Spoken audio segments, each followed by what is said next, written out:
Good morning guys. So may sasagutin muna tayo ng mga messages to kasi ang daming nagme-message talaga sa akin. Nagtatanong sila kung mahirap nga ba talaga ang trabaho sa airport ground handling. Sasabihin ko sa iyo, Lods, ito ulitin kung sasabihin sa inyo na dito sa kaisya namin, medyo malaki yung sahod kasi nalagpas ka ng 20 kada buwan.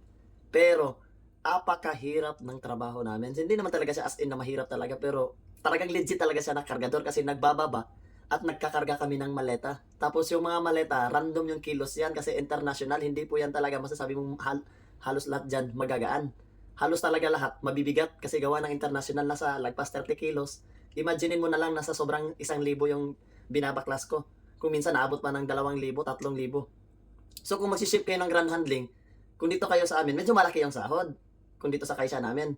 And JJS, kasi malaki din yung sahod ng JJS, malaki din sa kanila yung bonus. Pero kung magsiship kayo ng ground handling sa Kinayseso, may mga nakausap ako doon, yung sa mga cabin cleaning. Mahirap din daw yung schedule nila kasi yung sahod hindi masyadong kalakihan. Kaya gusto nila mag-ship sa amin kaso sinasabihan namin na grabe ang hirap ng trabaho kaya namin mabibigat. So sa mga gusto mag-ship ulit ng airport ground handling, pag-isipan nyo muna kasi kung sanay kayo sa balagbagan sa Pinas, nagkakargador kayo doon o basta sanay kayo sa hirap, pwede kayo dito sa amin, malaki sahod. Kaso mahirap nga lang talaga yung trabaho. Pero kung gusto niyo naman mag-ship ng airport ground handling pero sa Kinayseso kayo, pwede rin naman. I suggest mo mag-kinay-seasonal kayo. Pero yung sahod nga lang, hindi masyadong kalakihan. So at least may option kayo. Pwede kayong mag-airport ground handling. Either sa amin, sa baggage, sa ramp. Medyo malaki din sahod sa ramp. Malaki din. Malaki kasi yung bonus nila eh.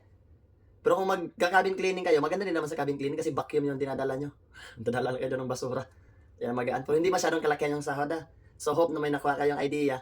And hope na ma-share nyo itong video tapos makilala nyo sa mga gustong mag-ship ng airport ground handling. Ito lang masasabi ko, pag-isipan nyo muna bago kayo mag-airport ground handling, okay? Kasi mahirap talaga yung trabaho dito. Lalo na yung schedule, nakakabaliw yung schedule kasi wala nang Saturday, Sunday nga yasumi. Wala ring naga yasumi. Okay? Okay, jami na sang